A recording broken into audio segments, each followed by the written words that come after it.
The night was dark and heavy as Yaakov stood by the banks of the river Yabok.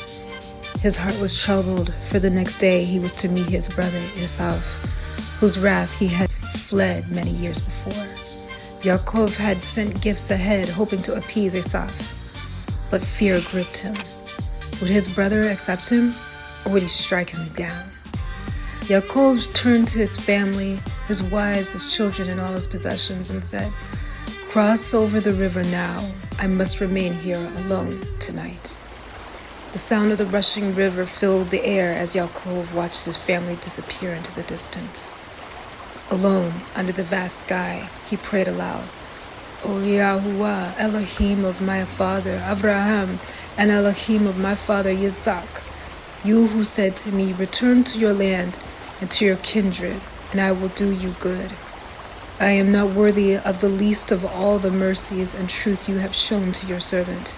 Deliver me, I pray, from the hand of Esau, for I fear him, yet I trust in your promise that my descendants will be as the sand of the sea, which cannot be numbered." As he finished his prayer, the night grew still, yet an unexpected presence stirred. Suddenly, a man appeared before Yaakov, standing in the shadows. His form was strong, his gaze penetrating. Without warning, the man lunged toward Yaakov.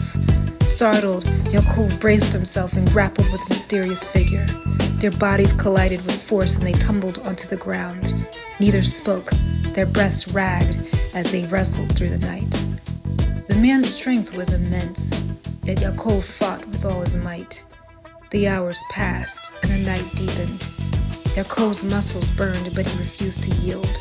He gritted his teeth and cried out, "Who are you, and why do you contend with me?" The man did not answer, but pressed harder against Yaakov, testing his resolve. Yaakov felt as though he was wrestling with more than flesh. This was a spirit of Ruach, a trial from Elohim himself. As the first rays of dawn began to break, the man said, "Let me go, for the day is breaking."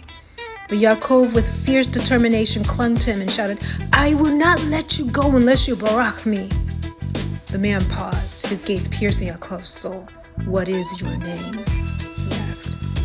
"Yaakov," he replied, breathing heavily. Then the man said, "Your name shall no longer be Yaakov, but Yisrael, for you have struggled with Elohim and with men and have prevailed." Yaakov's heart pounded. "You have given me a new name, but tell me, I beg you, what is your name?" The man replied, "Why do you ask my name?" And there he barach Yaakov. In that moment, Yaakov realized who he had been wrestling with. This was no mere man. This was a manifestation of the power of Yahuwah. Yaakov named the place Peniel, saying, "For I have seen Yahuwah face to face, and my life is preserved." As the man departed, Yaakov noticed the sun rising over the horizon, but he also felt a sharp pain in his leg. During the struggle, the man had touched the socket of Yaakov's thigh, dislocating it. Yaakov limped as he crossed the river to rejoin his family. As Yaakov approached his family, he carried more than a physical limp. He bore the mark of one who had encountered Elohim and emerged transformed. Though his hip ached, his heart was filled with a new confidence. No longer was he merely Yaakov, the one who grasped the heel. He was Yisrael, the one who strives with Elohim and prevails. And thus, to this day, the children of Yisrael do not eat the sinew of the hip socket, because he touched the socket of Yaakov's thigh as a sinew of the hip.